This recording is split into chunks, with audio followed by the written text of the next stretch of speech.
পরে যদি আমরা আরেকটা শব্দ দেখি একই শব্দ দিয়ে, সেটা হচ্ছে যে অ্যাডভার্ব, অর্থাৎ এটা আমাদের চাকরি পরীক্ষায় আছে যে বিশেষ করে আপনার পার্টস অফ বা ইন্টারচেঞ্জ অফ পার্টস অফ স্পিচে সবচেয়ে দরকার কোনটি এক্সেক্টিভ, কোনটি ভার্ব আর কোনটি নাউন, এটি আমাদেরকে চিহ্নিত করতে বলে।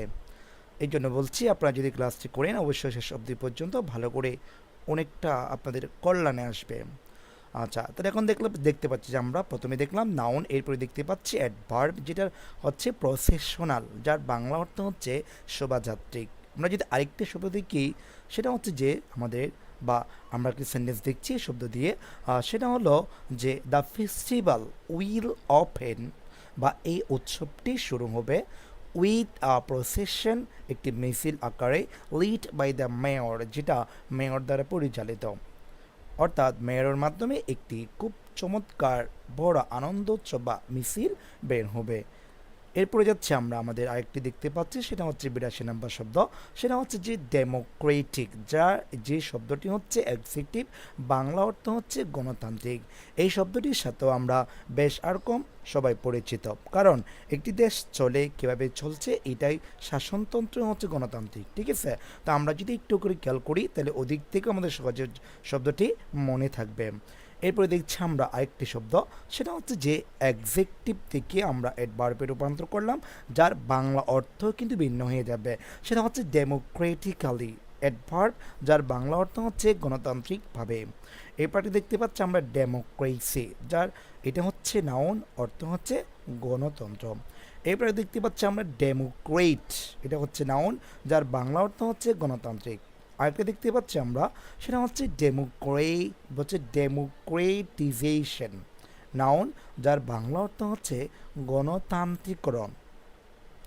এরপর যদি আমরা দেখি একটা সেন্টেন্স, সেটা হচ্ছে যে the president has promised a new constitution, অর্থাৎ প্রেসিডেন্ট বা রাষ্ট্রপতি কি করেছেন যে, বা প্রতিজ্ঞাবদ্ধ হয়েছেন বা মনে মনে কি করেছেন যে, কল্পনা করেছেন যে নতুন সংবিধান কি করবেন, আবিষ্কার করবেন, বা পুনরায় সংবিধান বা সংসদকে ভেঙে দিয়ে পুনরায় গঠন করবেন।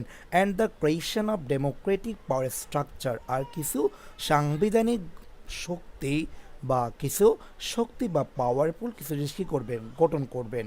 সাংবিধানিক অধিকার বা সাংবিধানিক যে সার্বভৌমত্ব রয়েছে, এটাই হচ্ছে বাংলাদেশের সর্বোচ্চ পাওয়ারফুল একটি শক্তি। সুতরাং এটা যদি মজবুত না হয় তাহলে দেশের আইন কখনো ঠিক থাকবে না। এরপরে যাচ্ছি আমরা, এরপরে যদি আমরা আরেকটি শব্দ দেখি 83 নম্বর শব্দটি হচ্ছে অটোক্র্যাট, অর্থ হচ্ছে স্বৈর শাসক। আমরা স্বৈর শাসক সম্পর্কে বেশ আর কম, আমরা যারা চাকরি পরীক্ষার্থী আছে আমরা ভালো করেই জানি। আর এই শব্দটি হচ্ছে নাউন, যার বাংলা অর্থ হচ্ছে স্বৈরা শাসক। আগে দেখতে পাচ্ছি আমরা, সেটা হচ্ছে অটোক্রেটিক, অ্যাডজেক্টিভ, যার বাংলা অর্থ হচ্ছে স্বৈরতন্ত্র। আর দেখতে পাচ্ছি আমরা অটোক্রেটিক্যালি, অ্যাডভার্ব, যার বাংলা অর্থ হচ্ছে স্বৈরতান্ত্রিকভাবে। আগে দেখতে পাচ্ছি আমরা অটোক্রেসি, এটা হচ্ছে নাউন, যার বাংলা অর্থ হচ্ছে স্বৈরাচার। এরপর একটা সেন্টেন্স দেখছি, Bangladesh is ruled by autocrat, Bangladesh অবশ্যই একটি স্বৈরতান্ত্রিক পরিচালিত হচ্ছে। এরপরে দেখব আমাদের পরবর্তী যে শব্দটি রয়েছে, অর্থাৎ রিভোল্ট। রিভোল্ট শব্দের অর্থ হচ্ছে বিদ্রোহ করা, যেটা আমরা রিভলিউশন নামে চিনি, বিদ্রোহ, বিপ্লব, ঠিক আছে। এরপর আমরা এটা হচ্ছে ভার্ব, আমরা এটা দেখতে পাচ্ছি, সেটা হচ্ছে রিভোল্টিং, এক্সিকিউটিভ। কিন্তু আমরা জানি কি আমাদের গ্রামারের মধ্যে কিছু কিছু নিয়ম দেখা গেছে যে শব্দ এখানে কোনো একটা ভার্ব এসে যদি আইএনজি হয় তখন সেটা নাউনে রূপান্তর হয়। বিশেষ করে এইটা কোনো একটা সেন্টেন্সের শুরুতে বসলে নাউনে রূপান্তর হবে, যেটাকে আমরা জেরান বলতে পারি। এরপর দেখতে পাচ্ছি আমরা আমাদের এরপরের শব্দটি, আচ্ছা, এরপরে যদি আমরা একটা শব্দ দেখি, সেটা হচ্ছে যে আপনাদের যে রিভোল্টিংলি, অ্যাডভার্ব, যার বাংলা অর্থ হচ্ছে ঘৃণ্যভাবে। এরপর যদি আমরা দেখব যে আরেকটি শব্দ, সেটা হচ্ছে রিভলিউশন, যে চলে আসলো আমাদের রিভলিউশন, এটা হচ্ছে বিপ্লব, যেমন শিল্প বিপ্লব, ঠিক আছে, শিল্প বিপ্লব। তাহলে বিপ্লব ইংরেজি হচ্ছে রিভলিউশন, আর শিল্প হচ্ছে ইন্ডাস্ট্রি, অর্থাৎ ইন্ডাস্ট্রিয়াল রিভলিউশন অর্থ হচ্ছে শিল্প বিপ্লব।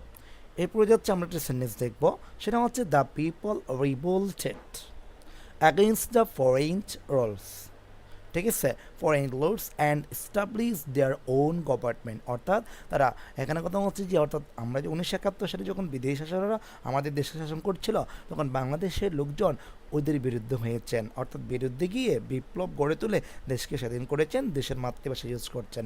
ঠিক তদ্রুপ এখানে বলছে যে the people রিভোল্টেড against the foreign rules, অর্থাৎ লোকজন বিদেশি শাসন বিরুদ্ধে গেল, বিরুদ্ধে গিয়ে বিপ্লব গঠন করলো অ্যান্ড এস্টাবলিশড প্রতিষ্ঠা করেছিল দেয়ার ওন গভর্নমেন্ট, তাদের নিজস্ব সরকার, অর্থাৎ বিদেশি সরকার দ্বারা যে পরিচালিত হচ্ছিল ওটা তারা বিরুদ্ধে গিয়ে নিজেদের সরকার গঠন করে নিজেদের দেশকে স্বাধীন করেছিল 1971 সালে।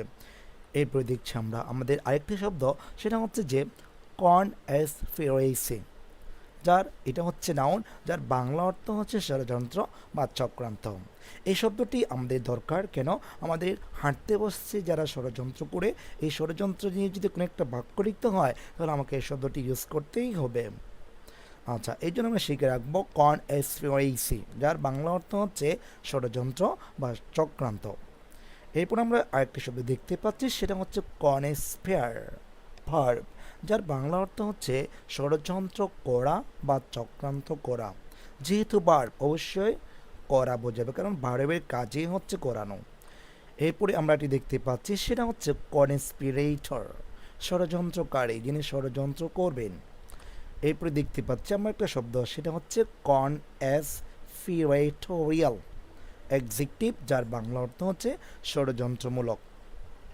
এরপরে দেখবো একটি সেন্টেন্স, সেটা হচ্ছে যে the three men are accused of conspiracy, অর্থাৎ তিনজন লোক ষড়যন্ত্রের জন্য অভিযুক্ত হয়েছেন বা অভিযুক্ত আকারে হয়েছেন বা গ্রেপ্তার হয়েছেন, ঠিক আছে, বলা যাবে।